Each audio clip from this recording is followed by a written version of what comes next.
Bonjour à tous et bienvenue dans le 18h de Télé Nantes, le 18h du vendredi. Eh bien oui, c'est vendredi, c'est le dernier de la semaine et ce soir, le programme est très musical. Nous allons donner de l'écho à la folle journée. Vous le savez, la 22e édition a débuté. Elle va se poursuivre durant tout le week-end et cette année, le thème, eh bien, c'est la nature. Nous partirons dans quelques instants en direct, direction la Cité des Congrès, pour retrouver Anne Listomine, Denis Vanier et leurs invités. Ils nous feront découvrir un petit peu l'ambiance qui règne dans cette Cité des Congrès pour cette folle journée très nature. Et puis, en fin d'émission, place au 751, la série documentaire qui se déroule dans les couloirs du Parlement européen. Le numéro 7 est sorti, on vous en donnera un avant-goût. Voilà, le 18h du vendredi, c'est parti.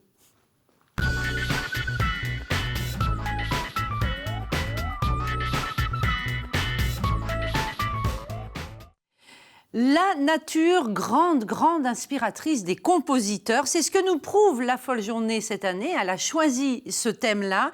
Alors, on va rejoindre dans quelques instants, dans les travées, dans les couloirs et dans les différentes salles de la Cité des Congrès, on va rejoindre, peut-être même tout de suite maintenant, Anne Listomine, Denis Vanier, leurs invités, dont un certain grand Frédéric Lodéon. Est-ce qu'Anne-Lise est là? Oui, elle est là, on la voit, ça y est, c'est à vous. Oui, je suis là, mais nous sommes en train de négocier. Je ne sais pas si Denis Vanier est avec moi. Je ne crois pas. Denis Vanier, nous sommes à l'antenne, en fait. Voilà. Nous sommes ici sur là où se passent certains concerts. On vient d'entendre du chant. Ici, c'était assez déroutant. On a entendu une reprise de California Dreaming des Mamas and the Papas en version juste chorale. C'était assez impressionnant. Et c'est ici, évidemment, que tout le monde se presse pour voir des concerts, des prestations gratuites en dehors des concerts ordinaires. Et aussi pour voir des émissions de radio. C'est un rendez-vous aussi habituel de la folle journée. Évidemment, France Musique est présent pendant la durée du festival et notamment sa figure charismatique qui est Frédéric Lodéon qui présente son émission en direct depuis la Cité des Congrès. Il vient de terminer de rendre l'antenne. Vous voyez, il est derrière nous et on va aller le voir s'il veut bien qu'on le dérange. Mais on ne sait pas si on a le droit de rester là ou si on peut sortir. Alors que vous a-t-on dit, Denis, est-ce qu'on a le droit de rester pour aller voir Monsieur Lodéon qui a des fans aussi, hein. Donc on va aller voir Monsieur Lodéon. Il y a des gens qui ont des badges I Love Lodéon, vous allez voir ça. On va vous laisser débarrasser en même temps. Mais regardez, des vrais fans. Ici, Monsieur Lodéon est une star ici à la folle journée. Un humble travailleur qui adore la musique et qui adore Nantes, qui est ma deuxième ville de cœur. Ma fille d'ailleurs est nantaise, sa mère aussi. Et puis... Quelle est votre première ville de cœur alors? Je suis né à Paris quand même, je suis un Parigot, mais bon, j'ai pas trop honte quand même. Mais néanmoins, c'est Nantes qui m'a ouvert à beaucoup de choses. Je suis venu ici par le sculpteur Gérard Voisin, qui fait des grandes statues, des choses colossales en bois et en bronze. Et puis, du coup, c'est comme ça que j'ai rencontré ma compagne. Et puis, voilà, ma fille est nantaise, je peux pas dire mieux quand même. Et puis, Une belle histoire d'amour avec Nantes. Oui, et puis je viens en vacances toujours par ici. Je vais toujours à Piriac-sur-Mer, vous voyez, c'est pas loin. Et j'adore la région, j'adore aller jusqu'en Vendée aussi. C'est tellement proche de l'eau. J'ai besoin de l'eau, moi, vous savez. C'est-à-dire, par exemple, je suis fou amoureux de la Loire, qui est le plus beau fleuve du monde. L'Erdre, qui est moins connu, mais qui est superbe. La petite Chésine, qui ne démérite pas, près du parc de Procès. Et tout ça, ça m'est très important. Quand je passe le pont de Saint-Nazaire quand je vais vers la Vendée. J'admire cette embouchure de la Loire, à marée basse ou à marée haute, quand les bateaux sont posés sur le fond ou bien ils sont à flot. Tout ça, c'est merveilleux. C'est Nantes, c'est plus le marché de Talensac que je ne manquerai pas de visiter dès demain. On voit que vous êtes très calé, hein, en effet, sur Nantes. Et puis les Nantais vous le rendent bien, les Nantais vous apprécient aussi. On voit ici, ils se pressent pour prendre des photos avec vous. C'est vrai, vous êtes un peu une vedette de la folle journée. Vedette, je sais pas, en tout cas un fidèle compagnon, ça je peux dire ça comme ça, puisque d'abord cette folle journée depuis 22 ans, c'est un triomphe qui n'a fait que grandir. Ça a toujours été plus important. Il faut féliciter bien sûr René Martin, toute son équipe, la ville de Nantes. J'ai vu Jean-Marc Ayrault qui est passé tout à l'heure, ancien maire qui a soutenu aussi énormément cette folle journée, la mairie actuelle. Enfin bon, l'État, c'est tout le monde s'y met et c'est une réussite, je le dis, mondiale et unique. C'est-à-dire que on ne connaît pas une réalisation musicale aussi forte, aussi puissante, qui a duré aussi longtemps et qui s'exporte ensuite. Vous savez que maintenant, c'est un produit d'exportation français tout à fait enviable et remarquable. Qui va au Japon, qui va en Espagne notamment aussi. Alors, c'est vrai que la folle journée dure aussi parce qu'elle sait se renouveler. Et depuis l'année dernière, dorénavant, ce sont des thématiques qui sont proposées aussi au public. Les passions l'année dernière, la nature cette année. Quel regard vous portez, vous, sur cette programmation de cette édition-là consacrée à la nature ? Disons que c'est un sujet très très large. Vous savez, la nature, ça va très loin. C'est-à-dire, c'est des rivières dont j'ai parlé, des fleuves, de la mer, en passant par tous les cours d'eau en général, et les lacs et les étangs. Et puis aussi les arbres les forêts, les fleurs, les animaux. C'est vraiment les saisons qu'il fait. Les saisons, là, on est dans un hiver qui est plutôt doux. Et, plutôt, voilà. Et tout ça change énormément. Et tout ça fait la vitalité. Donc, d'avoir choisi ce sujet qui est très très large, ça permet des musiques très très différentes. Et évidemment, c'est très astucieux, tout simplement, je vais le dire. Alors, je connais pas le prochain thème, mais vous me le direz. Ce sera la danse. Oh, bah alors là c'est pareil, il y a tellement de musiques qui s'appuient sur la danse ou qui parlent de la danse ou qui sont à base de rythme de danse, depuis l'époque baroque notamment, jusqu'au Sacre du Printemps qu'on a entendu tout à l'heure, ici même. La danse est partout dans la musique, hein, à part dans les mouvements lents. Et encore, il y a des mouvements lents qui sont aussi des danses chaloupées et très suaves. Enfin bon, quelle belle idée. Est-ce que Frédéric Lodéon a tout de même le temps d'aller écouter quelques concerts? Parce qu'en dehors des émissions, est-ce que vous avez le temps d'aller vous faufiler dans les salles et d'écouter quelques notes? J'avoue que non, parce que je suis arrivé hier soir tard, mais je suis très occupé par les amis que je rencontre à l'hôtel tout près de cette magnifique cité. Donc hier, je suis tombé, si j'ose dire, sur Henri de Marquette, qui est mon cher ami violoncelliste, Boris Berezovski, Dimitri Lis, qui est le patron de l'orchestre d'Oural, et nous avons terminé très tard. C'était une partie de mon travail aussi, pour ne pas vous cacher la vérité. Ça s'est terminé à 3 h du matin, donc évidemment, alors pour les concerts, mais puis j'ai beaucoup d'amis à voir aussi ici. Mais c'est l'occasion unique pour moi de rencontrer des musiciens qui habitent Paris que je ne vois jamais à Paris. C'est ici, dans le hall, qu'on se voit, ou à l'hôtel, et c'est vraiment un moment de bonheur absolu. La famille musicale se réunit ici à Nantes, et puis en région avant, la semaine d'avant. Bien sûr, c'est une bénédiction, c'est magnifique. Un petit mot aussi sur le côté quand même iconoclaste de cette folle journée. On a entendu juste là dans votre émission justement une reprise de California Dreaming, des Mamas et the Papas. C'est aussi ça qui fait la spécificité de la folle journée, c'est qu'on est au-delà de la musique classique. Mais bien sûr, tout est possible, tout est libre. Vous savez, la notion d'ouverture, on la connaissait déjà avec Jacques Chancel. Moi, je suis un élève de Jacques Chancel, j'ai fait 15 grands échiquiers. Donc, il a mélangé les musiques. Moi, il m'a fait jouer avec Georges Brassens, avec Julien Clerc, j'ai jamais regretté ça. Il m'a fait rencontrer Lino Ventura, tout comme le professeur Monod ou Maurice Genevoix. Il y a cette ouverture, cet oubli du sectarisme que Jacques Chancel avait lancé. Ben là, je trouve qu'on est dans le même esprit. Et il y a toutes sortes de musiques pour tout le monde. Et il y a des tambours africains, il y a aussi du Schubert, il y a aussi du Dvorak, évidemment, les musiques qu'on connaît plus. Mais cette ouverture-là, je crois que le public l'accepte parfaitement. Il n'y a qu'à regarder le monde qu'il y a. Et pas seulement aujourd'hui, mais dans tous les concerts, c'est vraiment rempli.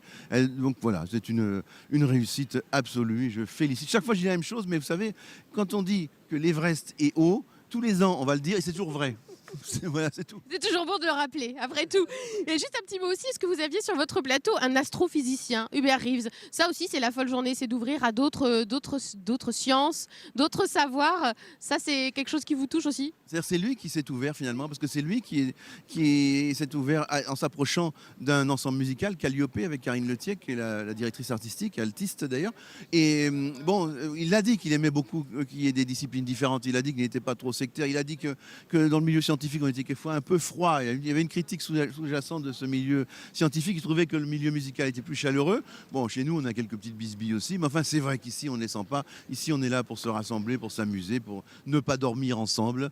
Ou dormir, enfin ça, chacun fait ce qu'il veut. Mais en tout cas, moi, je sais que hier, c'était très sympa hors de l'émission à l'hôtel. Et puis aujourd'hui, pendant cette émission, et avant, avec tous les amis que je retrouve chaque année, que je croise et qui m'arrêtent, comme vous dites, effectivement, dans les travées. Et puis ceux qui viennent, et vous-même d'ailleurs, avec la télévision de Nantes, et que je félicite et que j'admire aussi. Merci beaucoup, monsieur Lodéon. Puis on vous retrouve demain à Talensac alors. Hein. C'était ça le rendez-vous au marché de Talensac. Reposez-vous bien. Merci. Nous, on va continuer notre petite promenade, évidemment, sur ce site de la Cité des Congrès pour la folle journée. C'est toujours un plaisir de parler avec Frédéric Lodéon. On pourrait l'écouter pendant des heures. On va monter, en fait, dans les différentes salles, puisque vous savez, toute la Cité des Congrès est investie par la folle journée. Toutes les salles sont occupées, de l'auditorium aux petites salles des étages. Et on va monter à l'étage. Je laisse Denis me précéder pour que vous profitiez C'est l'autre Denis. Pour que vous profitiez aussi de la vue avec nous. Donc on va aller rejoindre une salle tout là-haut, la salle René Louis Girardin, pour aller accueillir des chanteuses, des musiciennes qui viennent de se produire tout juste et qui ont proposé du chant persan. Alors ce qui est rigolo, c'est de se dire qu'est-ce qu'il y a à 18h pendant la folle journée. Il y a une grande variété de programmes. Sachez qu'en ce moment, à l'auditorium Le Nôtre, on entend l'Orchestre national des Pays de la Loire qui joue les Planètes de Holst. À la salle Antoine Richard, il y a de la musique traditionnelle japonaise. Attention derrière vous, Denis, restez avec nous. À la salle Jean-Baptiste Quintini, il y a une carte blanche au pianiste Boris Berezovski dont nous parlait à l'instant tout à fait Frédéric Lodéon. Donc voilà un peu la variété des propositions qu'on a à la folle journée. Et aussi à la salle Jacques Boisseau en ce moment du chant grégorien par exemple. Et là donc on va aller attraper à la sortie de leur concert 2 sœurs d'origine iranienne qui sont venues pour la première fois jouer à la folle journée. On va suivre, vous avez vu, on a notre petit ange gardien, c'est Solange Desormières. Il faut dire un petit mot de ces attachés de presse qui font beaucoup pour nous. Elle est partie courir les attraper et on espère pouvoir les interviewer à l'issue de leur concert. C'est bien gentil à elle de venir nous voir. Hop, Denis, vous me suivez? Voilà. Elles sont encore en train de jouer. Haha. Le concert n'est pas fini. C'est embêtant. Ouais. Donc nous ne pourrons pas... On peut ouvrir la porte au moins? On va faire les curieux. Le concert est en cours.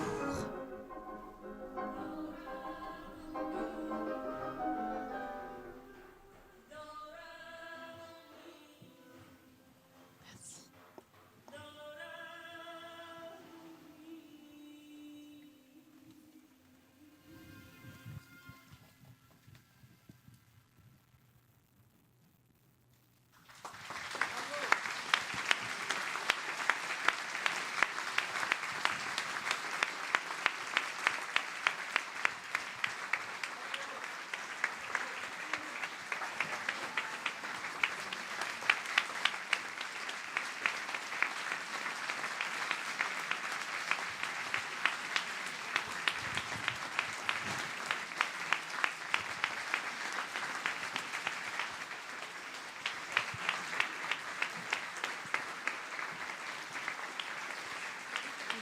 Oui, peut-être. Je vais faire des spectateurs ou des spectateurs.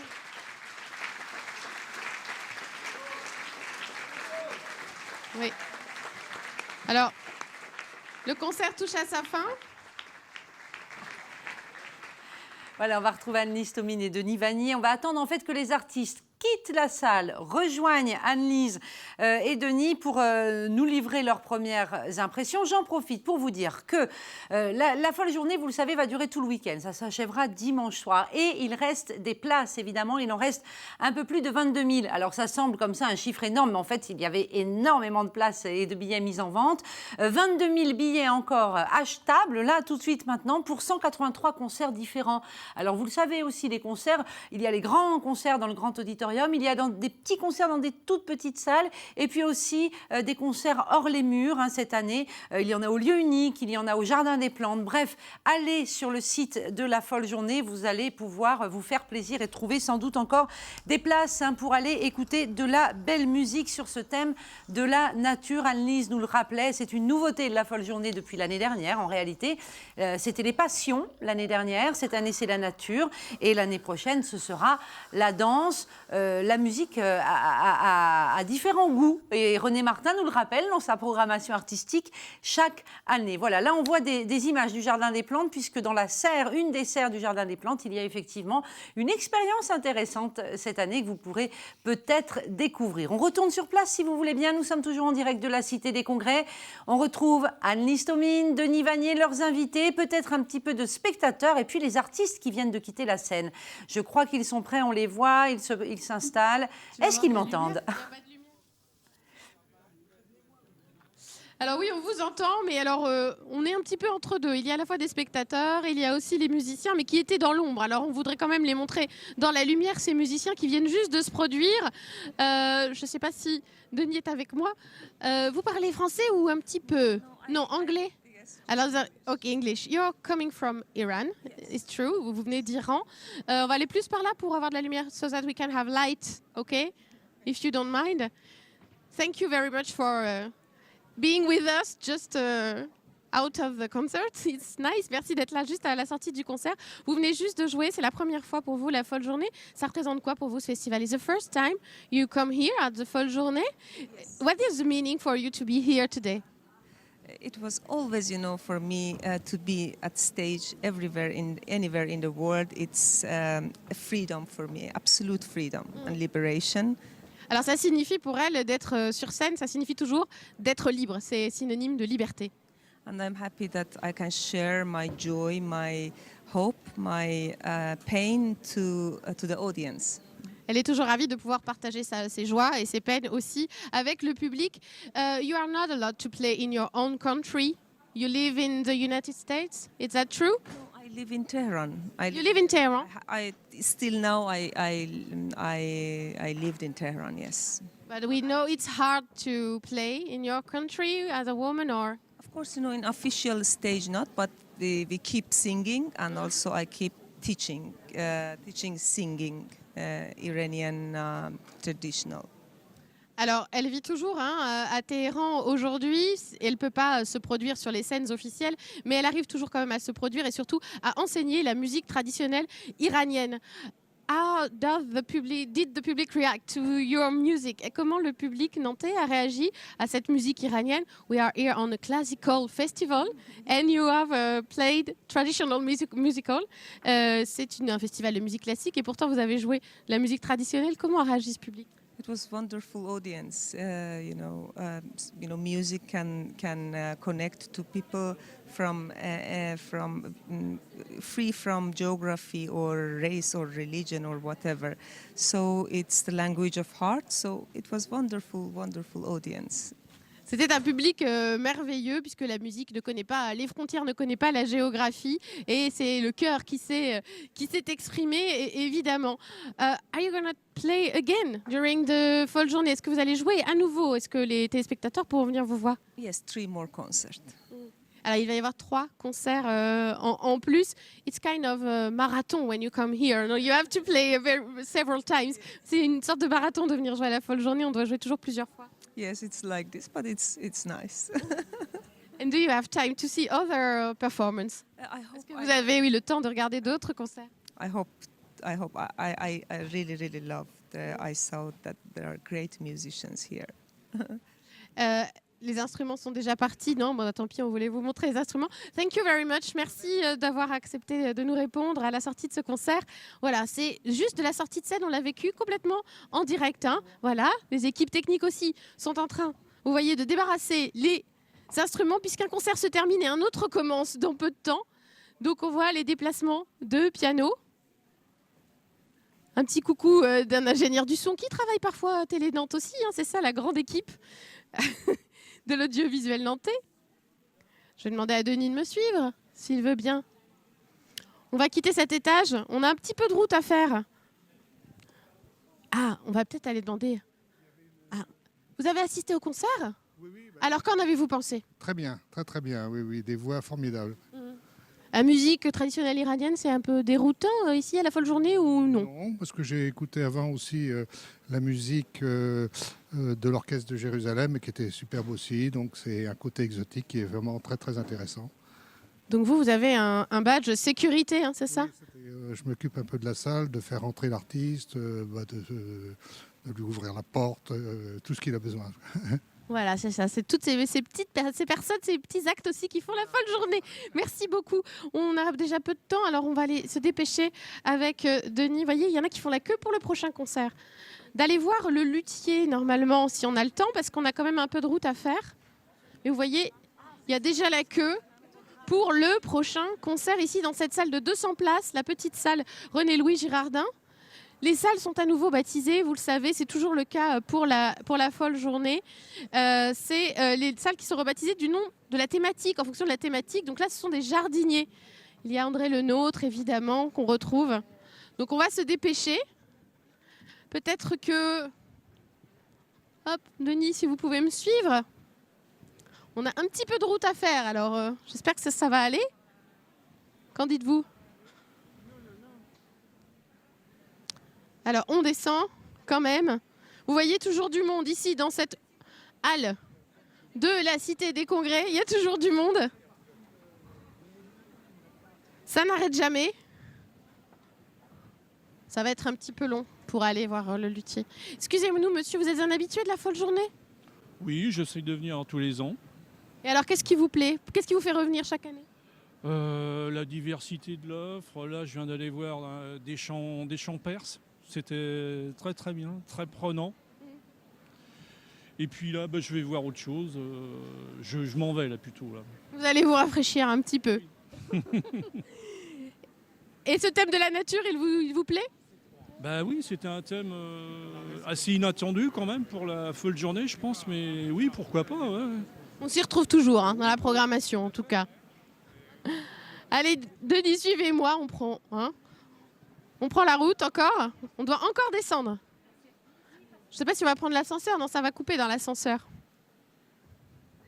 Donc voilà un petit peu les coulisses de cette folle journée. Et on va redescendre là où sont les plus grandes salles, en fait, là où est l'auditorium, notamment la salle 800 aussi. Et parce que ça se passe à la Cité des Congrès, cette folle journée, mais pas que, sachez-le. Depuis l'année dernière déjà aussi, il y a aussi des concerts au lieu unique, il y en avait aujourd'hui. Les salles de musique contemporaine aussi s'associent à la folle journée. On a vu tout à l'heure le Jardin des Plantes aussi.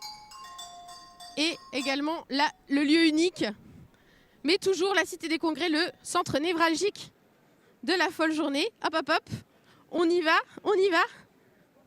On y est presque. Mon pauvre Denis, il va avoir mal à l'épaule avec sa grosse caméra.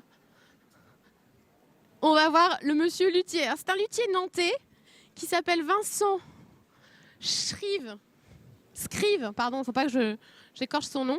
Et lui, il est là pour aider les musiciens quand ils ont un petit pépin. Alors, on va aller les voir. Il nous attend normalement. Monsieur Scrive, voilà. Toc, toc, toc. Nous voilà. L'urgentiste de la folle journée. C'est ça un petit peu votre fonction?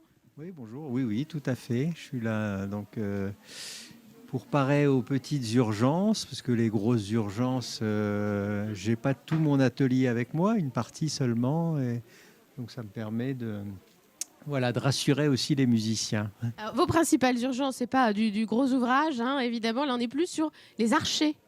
Voilà, le maximum des interventions en fait se font sur le changement du crin des archers.